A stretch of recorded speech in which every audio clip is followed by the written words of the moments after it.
अब करते हैं क्वेश्चन नंबर 3, एक्सरसाइज 9.3 का क्वेश्चन है हमें given the 5th, 8th and 11th terms of a GP are P Q and S respectively, show that Q square is equal to P S. आपको 3 terms given है GP की और Q square is equal to P S, आपको एक equation उसको आपको show करना है, मतलब प्रूव करना है। तो सबसे पहले जो जीपी है, जीपी की आपको जनरल टर्म सभी को पता होगी, अभी हम क्वेश्चंस कर ही रहे हैं। तो अब सबसे पहले जो nth टर्म होती है जीपी की वो क्या होती है, a r is to power n minus 1, ठीक है, where a is the first term, r is the common ratio, n is the number of the term, ठीक है। अब हमें क्वेश्चन में गिवन है कि फिफ्थ टर्म क्या है, फिफ्थ टर्म की वैल्यू क्या होती है, हमारे जनरल फॉर्मूले के हिसाब से फिफ्थ टर्म बनेगी a r is to power 5 minus 1, ठीक है, इज इक्वल टू हमें जो गिवन वैल्यू है फिफ्थ टर्म की वैल्यू क्वेश्चन में p गिवन है, तो हमने लिख दिया a r is to power 5 minus 1 is equal to p, ठीक है। इसी को हम लिख सकते हैं a r is to power 4 is equal to p, ठीक है ना। 5 minus 1 कर दिया तो 4 हो गया, इसमें कोई ऐसा मुश्किल बात तो है नहीं, ठीक है। अब नेक्स्ट दिया है हमें एट्थ टर्म क्या होगी, एट्थ टर्म होगी a r is to power 8 minus 1, a r is to power 8 minus 1। अब इसकी वैल्यू हमें क्या गिवन है, इसकी वैल्यू है q, हमें q गिवन है इसकी वैल्यू। अब इसे सॉल्व करें तो ये हमारे पास क्या बना, a r is to power 8 minus 1 की जगह आ जाएगा 7 इज इक्वल टू q, ठीक है। ये भी हमें गिवन है, ये भी हमें गिवन है। और तीसरी चीज 11th टर्म में भी हमें उसकी भी वैल्यू गिवन है, वो भी हम जनरल फॉर्मूले से बना लेते हैं, a r is to power 11 minus 1 is equal to, हमें इसकी वैल्यू गिवन है s, इसकी वैल्यू s गिवन है। अब 11 minus 1 क्या हो गया, 10 हो गया, तो a r is to power 10 is equal to हो गया s, ये भी हमें गिवन है, ठीक है। हमें शो क्या करना है, शो करना है हमें, ये लिखा है यहां पे समझ लो, prove that Q square is equal to P S, ये हमें प्रूव करना है यहाँ पे, ठीक है। सिंपल हम क्या करेंगे इसमें, या तो हम लेफ्ट हैंड साइड को लेंगे और उसे राइट हैंड साइड में कन्वर्ट कर देंगे, या राइट हैंड साइड को लेंगे लेफ्ट हैंड साइड में कन्वर्ट कर देंगे। तो हमने क्या किया, लेफ्ट हैंड साइड ले लिया, इज इक्वल टू क्या है हमारे पास, क्यू स्क्वायर है, ठीक है, क्यू स्क्वायर है। क्यू स्क्वायर का मतलब इसमें हम क्यू की वैल्यू, अगर यहाँ पर जो क्यू की वैल्यू हमने फाइंड आउट करी थी उसे रख देते हैं, a r is to power 7 का होल स्क्वायर, ठीक है। अब इसे खोलो, इसका स्क्वायर करेंगे तो क्या बनेगा, a square r is to power 7 का होल स्क्वायर, फिर खोलो a square r is to power 7, जब ब्रैकेट हटाते हैं तो पावर्स आपस में मल्टीप्लाई हो जाती हैं, ये सब हमने अलजेब्रा में पहले भी पढ़ा हुआ है। तो 7 2 जा 14 हो गया, ठीक है। a square r is to power 14 हमारा आंसर आ गया लेफ्ट हैंड साइड का। अब हम इसको डायरेक्ट, या तो हम डायरेक्ट इसको स्प्लिट करके और फिर इसे राइट हैंड साइड में कन्वर्ट कर सकते हैं, या हम राइट हैंड साइड को भी सॉल्व करेंगे और दोनों को इक्वेट कर देंगे। तो हम पहला तरीका करते हैं जिसमें कि हम इसे स्प्लिट करेंगे और उसे राइट हैंड साइड के इक्वेट कर देंगे।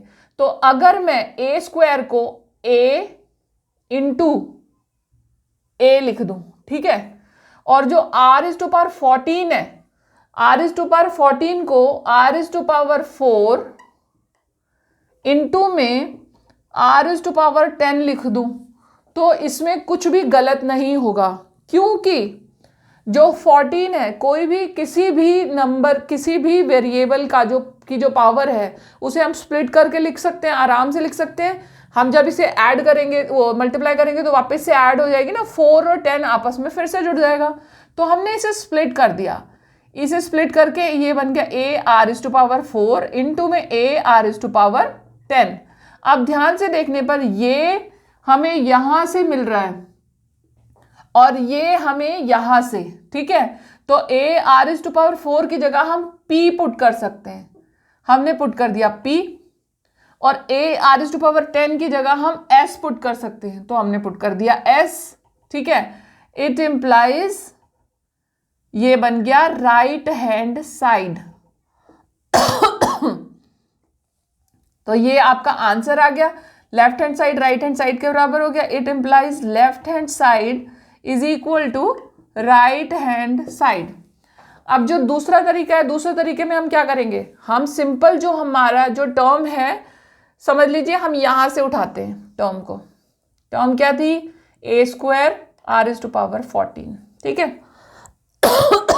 हमें ये टर्म लानी है, तो राइट हैंड साइड क्या है हमारा, इसे हम क्या कहेंगे, ये है हमारा लेफ्ट हैंड साइड। ये हमारे लेफ्ट हैंड साइड की वैल्यू आई थी, राइट हैंड साइड क्या था हमारा, पी एस, ठीक है। अब पी की वैल्यू हम यहां से ले लें, A are is to power 4, S की वैल्यू हम यहां से ले लें, A are is to power 10, ठीक है। अब इनको आपस में मल्टीप्लाई करो, सेम बेस के नंबर एक साथ हो गए, ए इंटू में ए स्क्वायर बन गया, और r is to power 4 into में आर इज टू पावर 10 यानी 4 + 10 बन गया, is equal to a square into में आर इज टू पावर 14 बन गया। और ये क्या था, ये लेफ्ट हैंड साइड था, यानी कि left hand side right hand side बराबर हो गया। It implies left hand side is equal to right hand side.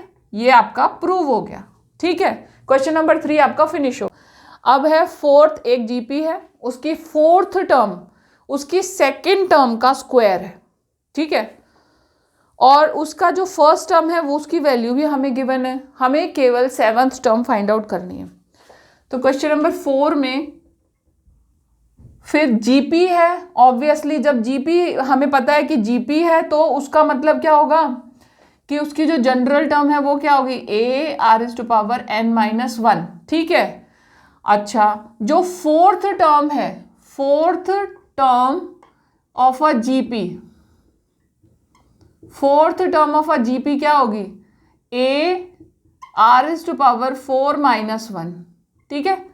A R is to power 3 हो जाएगा, 4-1 ऑब्वियसली 3 हो जाएगा, ठीक है। अच्छा, जो सेकेंड टर्म है वो क्या होगी, second term of GP is equal to a are is to power 2-1, यानी कि ए आर 2-1 यानी 1 हो जाएगा ना, ए आर हो गई, ठीक है। ये हो गया 1, ये हो गया 2।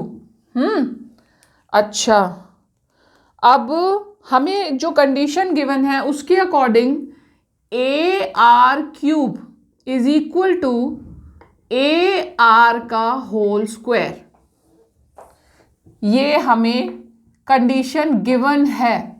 ए r cube is equal to a r का होल स्क्वायर, यानी fourth term of the GP is the square of the second term of GP, ठीक है। सेकेंड टर्म ये हो गई, फोर्थ टर्म ये हो गई, ये इसका स्क्वायर है। अब अगर ये स्क्वायर है तो इसे हम खोलते हैं, इसमें से हमें ए की वैल्यू फाइंड आउट करनी है, आर की वैल्यू फाइंड आउट करनी है, क्योंकि ए की वैल्यू हमें गिवन है। अच्छा, हमने खोला इसको तो ये आया ए स्क्वायर इंटू में आर स्क्वायर, और यहां पर क्या था, ए आर क्यूब। अब हमें, क्योंकि हमें आर की वैल्यू फाइंड आउट करनी है, तो ए को हम एक साइड ले जाएं और आर को एक साइड ले जाएं, तो ए यहां पे आएगा और आर यहां पे जाएगा, ठीक है। इससे हमें मिला आर इज टू पावर 3-2, या ये कहो कि r upon r square is equal to a square upon a, ठीक है।